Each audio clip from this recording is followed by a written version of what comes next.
Dijual ayah tiri oleh Om Cheo. Bab 117. Naomi tersenyum miris, mencoba terlihat tenang, tapi air mata kembali menggenang di matanya. Dia memilih keluarganya. Dia lebih memilih tinggal bersama mereka daripada bersama Mama. Ryujin mengepalkan tangannya. Papa mengusir Mama. Naomi menggeleng. Bukan Ryu, Aryo lah yang mengusir Mama, bukan papamu. Ryujin menatap ibunya lama. Ada kemarahan yang mulai bergejolak dalam dirinya, tapi juga kesedihan. Bagaimana bisa papanya melakukan ini? Meninggalkan mamanya begitu saja. Naomi mengusap matanya, lalu tersenyum kecil, meski jelas itu hanya senyum untuk menenangkan anaknya. Sudahlah, Ryu. Yang penting sekarang kita masih bisa bersama. Besok kita akan meninggalkan negara ini. Sekarang, kita istirahat dulu ya. Tapi Ryujin tidak bisa begitu saja menerima itu. Dia ingin bertemu dengan papanya dan membuat perhitungan dengan Aryo. K2. Setelah memastikan ibunya sudah tertidur dengan tenang, Ryujin berjalan ke sudut ruangan dengan ponsel milik ibunya di tangan. Cahaya layar menyinari wajahnya yang dipenuhi berbagai emosi, kemarahan, kecewa, dan dendam yang perlahan-lahan menyala. Setelah mengatur nafas agar lebih tenang, ia menekan nomor yang ingin dihubungi. Nada sambung berbunyi beberapa kali sebelum akhirnya panggilan diangkat. Halo, Naomi. Ada apa? Suara di seberang terdengar sedikit kaget dan waspada. Ryujin mengeratkan genggamannya pada ponsel. Ini aku, Pak. Ryujin, suaranya dalam dan dingin. Hening sejenak. Lalu suara Pak Bambang terdengar lebih waspada. Ryu, bukankah kamu masih di penjara? Bagaimana bisa kamu menelepon Papa? Ryujin tersenyum tipis meski tak ada kebahagiaan dalam senyumnya. Aku sudah bebas. Apa? Bagaimana bisa kamu bebas secepat itu? Pak Bambang bertanya dengan nada penuh keterkejutan. Papa tidak perlu tahu bagaimana caraku keluar dari penjara, balas Ryujin dingin. Aku hanya ingin memberitahu sesuatu. Aku dan Mama akan pergi dari negara ini besok. Pak Bambang terdiam di seberang. Ada jeda yang panjang, seolah ia sedang memproses apa yang baru saja didengarnya. Aku harap Papa bisa ikut bersama kami, lanjut Ryujin, nada suaranya sedikit melunak. Pak Bambang menarik napas panjang. Ini bukan keputusan yang mudah baginya. Hatinya ingin pergi, ingin kembali kepada Naomi dan Ryujin, memperbaiki semua yang telah berantakan. Namun di sisi lain, ia memikirkan keluarganya yang lain. Ibunya dan Aryo, pasti akan terpukul dan kecewa jika ia pergi begitu saja. Maafkan Papa, Ryu, suara Pak Bambang terdengar berat, seolah ada beban yang menekannya. Papa harus tetap di sini. Papa tidak bisa ikut kalian pergi. Ryujin menggigit bibirnya. Rahangnya menegang, kemarahan mulai memenuhi dadanya. Sampaikan maafku juga pada mamamu, lanjut Pak Bambang sebelum akhirnya menutup panggilan.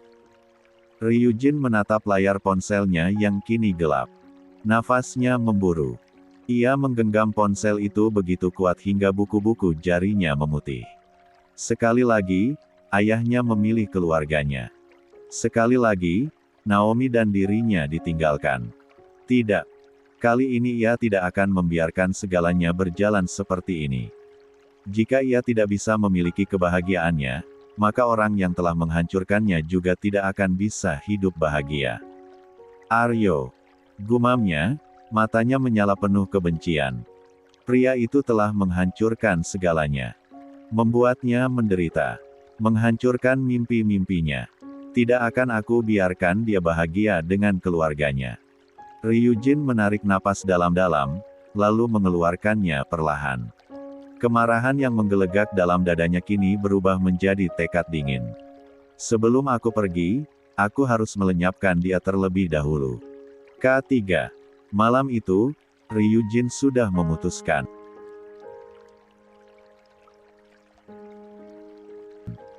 Akan ada seseorang yang kehilangan nyawanya sebelum besok dia pergi dari negara ini.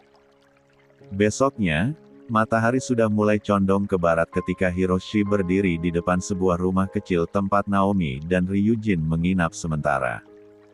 Ia baru saja selesai mengatur segala keperluan untuk keberangkatan mereka malam ini. "Tuan Muda Ryujin," katanya dengan nada formal, "pesawat Anda berangkat pukul 9 malam. Jadi, pukul 8 Anda dan Nyonya Naomi harus sudah dalam perjalanan ke bandara." Ryujin, yang sedang duduk di kursi dengan tangan terlipat di dada, mengangguk paham.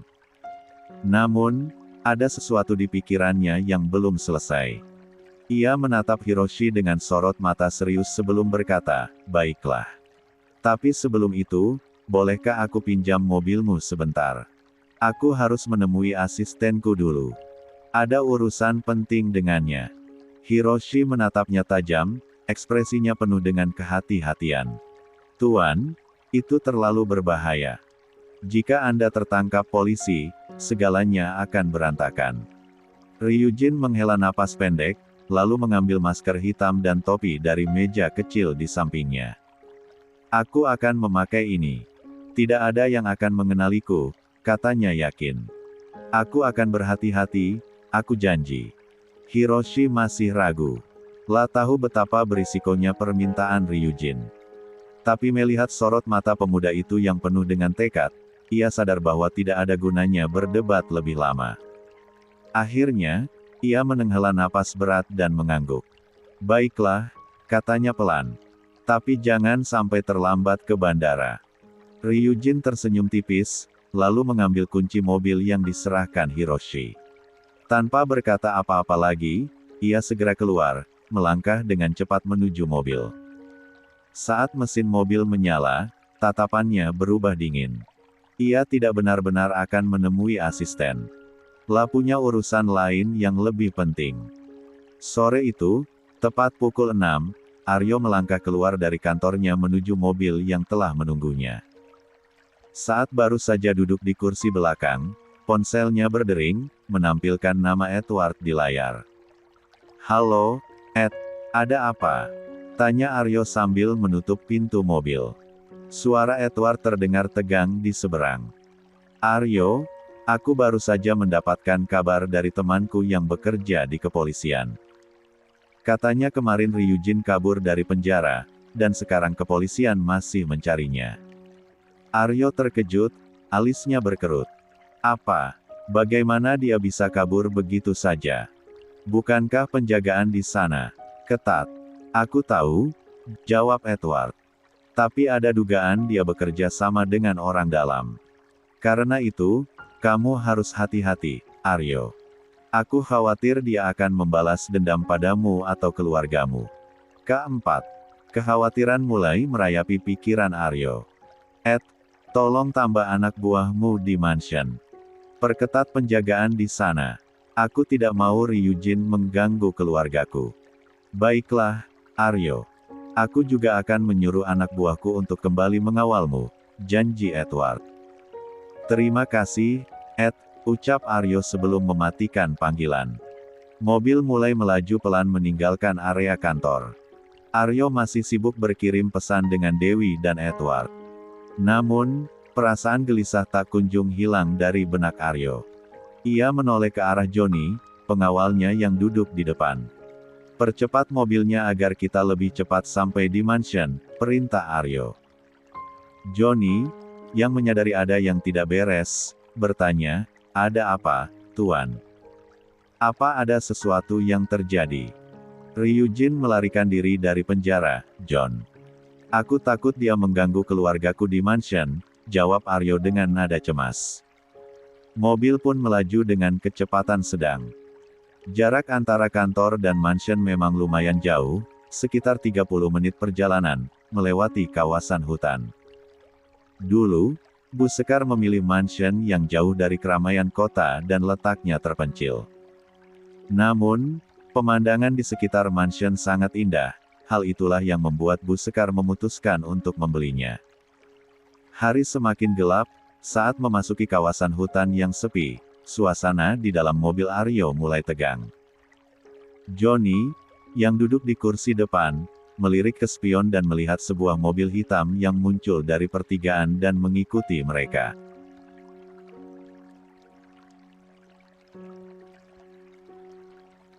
"Tuan, di belakang ada mobil." "Entahlah, tapi aku merasa dia mengikuti kita," kata Johnny dengan nada waspada. Aryo menoleh ke belakang dan melihat mobil hitam itu. "Tambah kecepatan. Kita lihat apakah dia juga akan menambah kecepatannya. Kalau iya, berarti benar mobil itu mengikuti kita," perintah Aryo. Sopir pun menambah kecepatan, dan benar saja, mobil di belakang ikut menambah kecepatannya. Johnny segera mengambil kotak yang disimpan di bawah jok yang didudukinya. Dia membuka kotak itu dan menyerahkan isinya kepada Aryo. Setelah memeriksa sebentar, Johnny berkata, "Ini Tuan, simpanlah.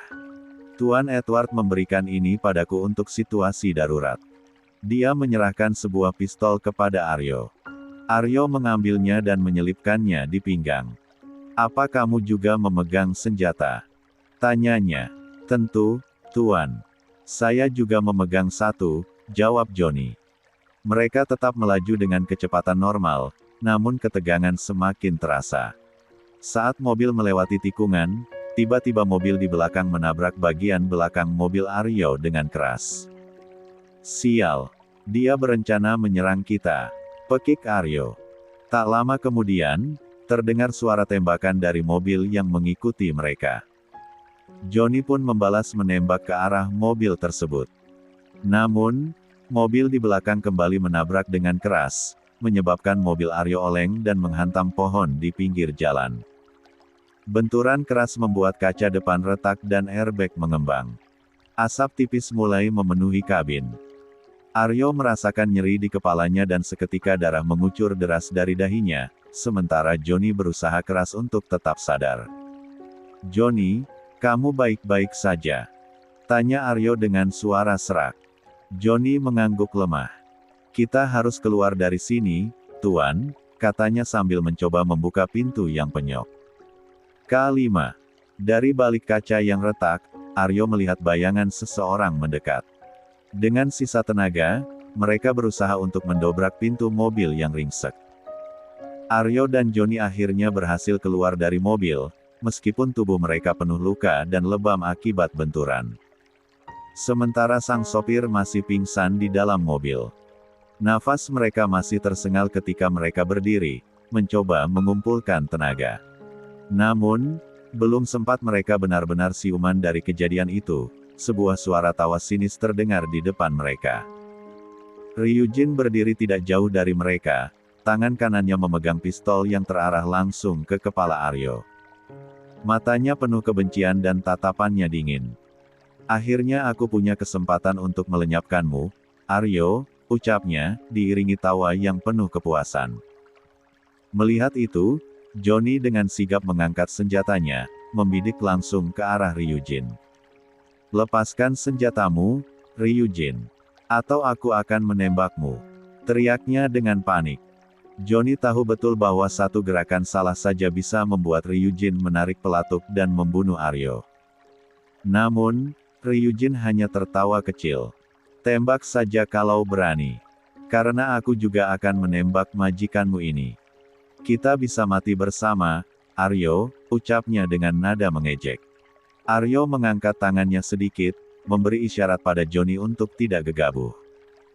Dia meraba pinggangnya mencari senjata yang tadi diberikan oleh Johnny, namun tidak ada. "Sial, pasti jatuh saat terjadi tabrakan tadi," batin Aryo. Dia harus mencari cara agar situasi ini tidak semakin memburuk. Dengan suara lebih tenang, Aryo berkata, "Apa maumu, Ryujin?" Ryujin menyeringai. "Bukankah kamu sudah tahu apa keinginanku dari dulu, Aryo?"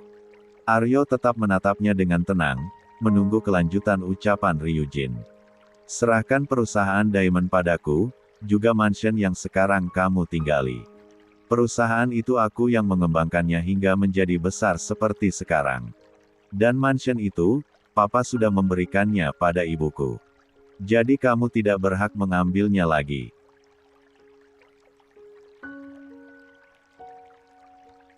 Alih-alih panik, Aryo malah terkekeh sinis. Ternyata bukan hanya tamak, kau juga tidak tahu malu, Ryujin. Perusahaan Diamond bahkan hancur di tanganmu. Apa kau pikir aku tidak tahu bahwa kau membangun perusahaan Emerald dengan dana yang kau ambil dari perusahaan Diamond? Kalau saja aku tidak segera mengambil alih, dalam 3 atau 4 tahun lagi, perusahaan itu akan bangkrut. Aryo menatap Ryujin dengan tajam. Jadi, di mana bagian yang kau bilang, mengembangkan? Ekspresi Ryujin sedikit berubah, namun dia tetap berusaha mempertahankan kepercayaan dirinya. Dan satu lagi, lanjut Aryo, mansion itu dibeli oleh ibuku sendiri. Itu adalah hak miliknya, bukan hak ibumu. Ibumu atau bapak sekalipun, tidak berhak memintanya. Mata Ryujin berkilat penuh amarah.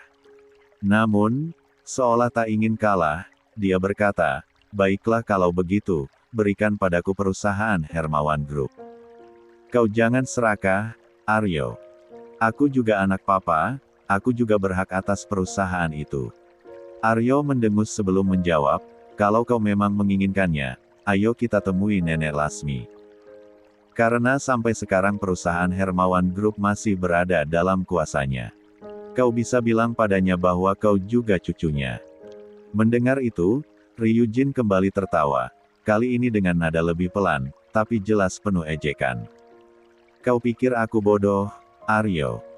Kalau aku melepaskanmu sekarang, kau pasti akan menyerangku begitu ada kesempatan. Jangan harap aku tertipu.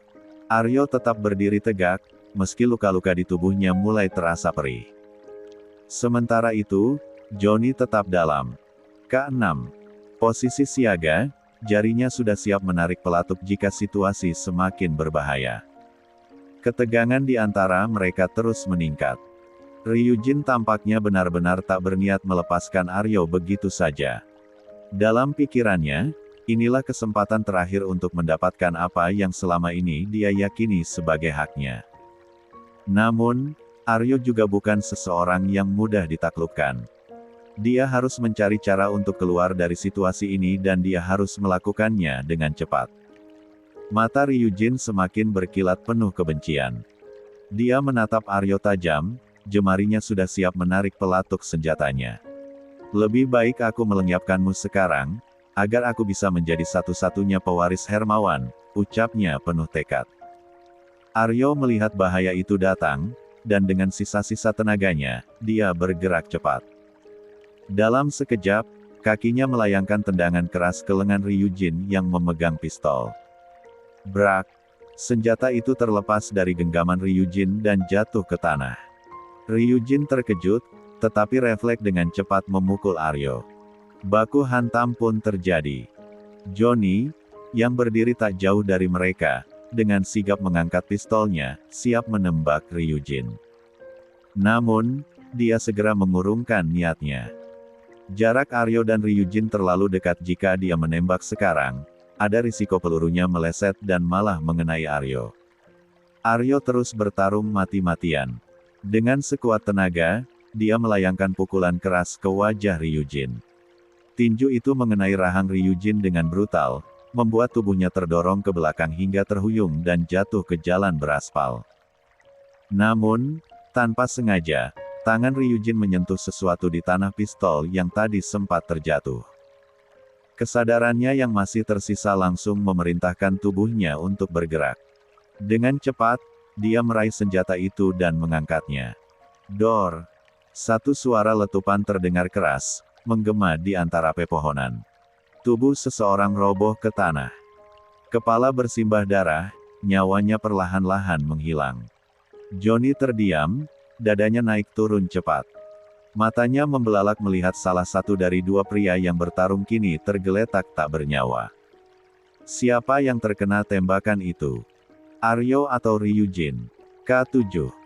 Di mansion, Dewi yang sedang menikmati depanas di ruang tengah bersama Bu Sekar dan Nenek Lasmi mulai merasa resah. Saka baru saja tidur, dan biasanya, momen seperti ini ia manfaatkan untuk bersantai. Namun, kali ini Pikirannya justru dipenuhi kekhawatiran. Kenapa Mas Aryo lama sekali ya? Tadi dia bilang sudah dalam perjalanan pulang. Tanya Dewi, mencoba menutupi kegelisahannya. Sabar, Dewi. Mungkin jalanan macet, jawab Bu Sekar tenang. Dewi mengerutkan kening. Tapi, Bu, bukankah di sini jarang macet? Seharusnya Mas Aryo sudah sampai, ucapnya dengan nada cemas. Nenek Lasmi terkekeh pelan. Kamu terlalu merindukan Aryo sampai tidak sabar menunggu dia pulang. Tenanglah, paling sebentar lagi dia sampai, katanya, mencoba menenangkan Dewi. Namun, entah kenapa, perasaan Dewi tetap tidak tenang. Tangannya sedikit gemetar saat menuangkan ke dalam cangkir. Karena kurang fokus, tanpa sengaja ia menyenggol cangkir itu hingga jatuh ke lantai dan pecah berhamburan. Ah! Pekik Dewi saat cipratan panas mengenai kakinya. Astaga, Dewi. Kamu tidak apa-apa. Bu Sekar langsung mendekat, mengambil tisu dan membantu mengelap yang mengenai kaki Dewi. Aku tidak apa-apa, Bu. Aku hanya kaget, jawabnya cepat, meski rasa panas masih terasa di kulitnya. Bu Sekar lalu memanggil pelayan untuk membersihkan pecahan cangkir. Hati-hati, Dewi. Aryo pasti akan marah kalau tahu kamu terluka, ucapnya lembut. Dewi tersenyum tipis. Iya, Bu. Maaf. Tidak perlu meminta maaf. Tapi lain kali, kamu harus lebih berhati-hati, ujar Bu Sekar sambil menepuk punggung tangannya. Dewi mengangguk, tetapi rasa tidak enak di hatinya justru semakin kuat. Seakan ada sesuatu yang buruk akan terjadi. Tiba-tiba, ponselnya berdering. Dewi segera meraihnya dari meja dan melihat nama Johnny di layar. Jantungnya berdetak lebih cepat. Halo, John. Ada apa? Tanyanya dengan suara sedikit bergetar. Dari seberang, terdengar suara Johnny yang terdengar tegang. Nyonya, sebaiknya Anda segera menuju rumah sakit XX. Tuan Aryo sekarang berada di rumah sakit. Dewi langsung berdiri, karena kaget. Apa yang terjadi pada Mas Aryo, John? Apa dia baik-baik saja? Tanyanya panik. Johnny terdengar ragu sejenak sebelum menjawab, lebih baik Anda langsung ke sini saja, Nyonya. Saya tunggu. Tanpa pikir panjang, Dewi langsung memutuskan panggilan dan memberitahu Bu Sekar dan Nenek Lasmi. Bu, Nek, Mas Aryo ada di rumah sakit. Aku harus segera ke sana. Bu Sekar ikut cemas. Aku ikut, Dewi. K8. Dewi menengangguk cepat. Setelah menitipkan Saka pada babysitter, ia dan Bu Sekar segera bergegas menuju rumah sakit tempat Aryo dirawat. Di dalam mobil, tangan Dewi terus gemetar. Berbagai pikiran buruk berputar di kepalanya. Apa yang terjadi pada Aryo? Apakah dia terluka parah? Tanpa sadar, air mata mulai menggenang di matanya. Ia hanya bisa berdoa agar Aryo baik-baik saja. Mobil yang membawa Dewi dan Bu Sekar melaju dengan kecepatan tinggi menuju rumah sakit. Sepanjang perjalanan, Dewi terus menggenggam erat ponselnya, berharap-harap cemas akan kabar terbaru tentang Aryo. Tolong, Mas, jangan sampai terjadi apa-apa, gumamnya pelan. Begitu tiba di rumah sakit, Dewi langsung turun tanpa menunggu supir membuka pintu. Ia berlari masuk, mencari keberadaan Johnny. Napasnya memburu, jantungnya berdebar kencang. Di dekat ruang gawat darurat, Johnny sudah berdiri menunggu. Wajahnya tegang, dengan beberapa luka di pelipis dan tangannya. Melihat Dewi datang, Johnny segera menghampiri. John, Mas Aryo di mana? Bagaimana kondisinya? Tanya Dewi terburu-buru. Johnny menunduk, menghindari tatapan Dewi yang penuh tanda tanya. Pertanyaan gadis itu tentang Aryo menggantung di udara, membuatnya teringat kembali pada kejadian beberapa jam yang lalu. Flashback beberapa saat yang lalu. Saat itu, Aryo bertarung sengit dengan Ryujin. Keduanya sama-sama terluka, bahkan darah terus menetes dari dahinya Aryo akibat benturan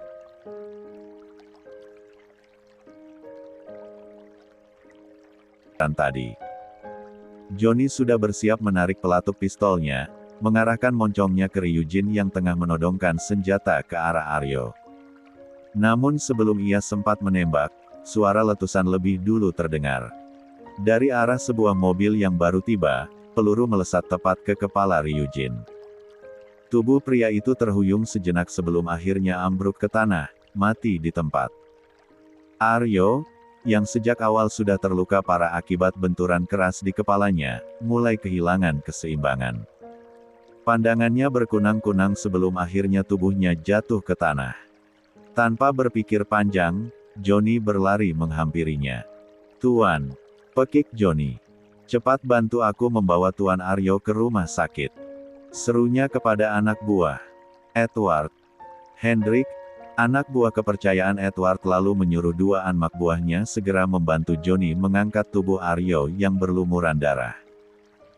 Mereka membawanya ke dalam mobil dan melaju secepat mungkin menuju rumah sakit, sementara Hendrik dan beberapa anak buah Edward yang lain tetap di lokasi untuk mengurus jenazah Ryujin.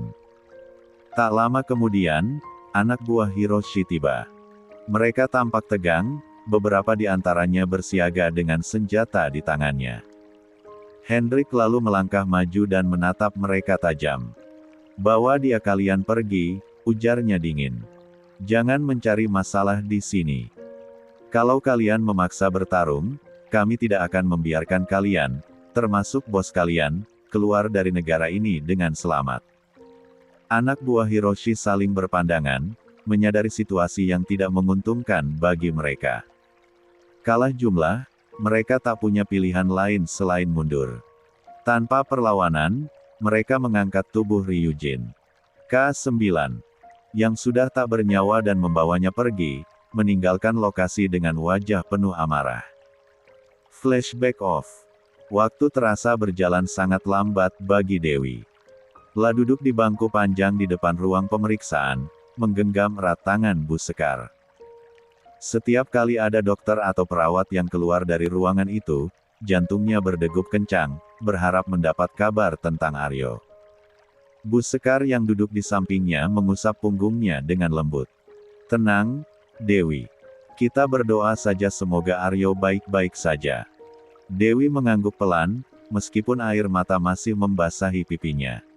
Ia hanya bisa berdoa dalam hati, berharap Aryo bisa melewati ini semua. Tak lama kemudian, pintu ruang pemeriksaan akhirnya terbuka. Seorang dokter keluar dengan wajah yang cukup serius. Dewi dan Bu Sekar langsung berdiri, sementara Johnny ikut mendekat. "Bagaimana keadaan suami saya, Dok?" tanya Dewi dengan suara bergetar. Dokter itu menghela napas sebelum menjawab. "Untungnya kondisi pasien tidak terlalu parah, kami sudah menjahit lukanya. Namun, karena terjadi benturan cukup keras dan banyak kehilangan darah, pasien belum sadar. Dia sekarang sudah dipindahkan ke ruang ICU untuk observasi hingga kondisinya stabil." Dewi merasa sedikit lega, setidaknya Aryo baik-baik saja. "Apakah dia akan sadar dalam waktu dekat, Dok?" Sulit untuk memastikan, tergantung pada respons tubuhnya. Tapi yang jelas, sekarang dia masih akan diawasi. "Takut kalau tiba-tiba kondisinya drop," jawab dokter itu. Dewi mengangguk. "Terima kasih, Dok." Setelah dokter pergi, Dewi dan Bu Sekar langsung menuju ruang ICU. Di sana, Dewi melihat Aryo terbaring lemah di ranjang rumah sakit dengan berbagai alat medis yang terpasang di tubuhnya.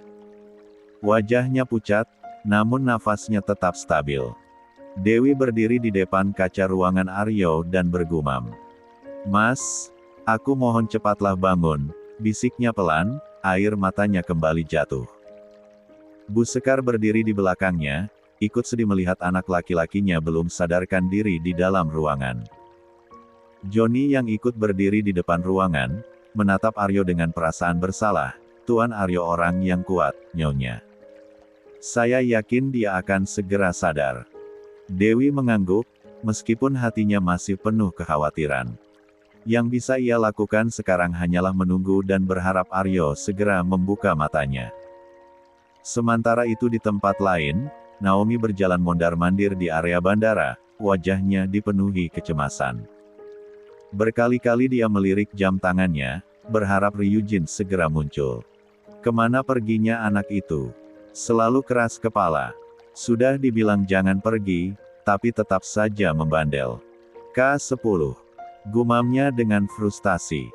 Dia menarik napas dalam, mencoba menenangkan dirinya, tetapi rasa khawatir semakin menghimpit dadanya. Ryujin seharusnya sudah tiba setengah jam yang lalu, tetapi dia masih belum muncul. Tak lama kemudian, Hiroshi mendekatinya dengan wajah serius.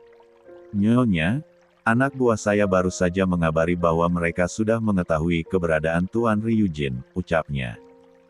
Naomi langsung menoleh, matanya menatap Hiroshi penuh harap. "Di mana dia sekarang?" tanyanya cepat. Hiroshi menghela napas sebelum menjawab, "Dia berada di wilayah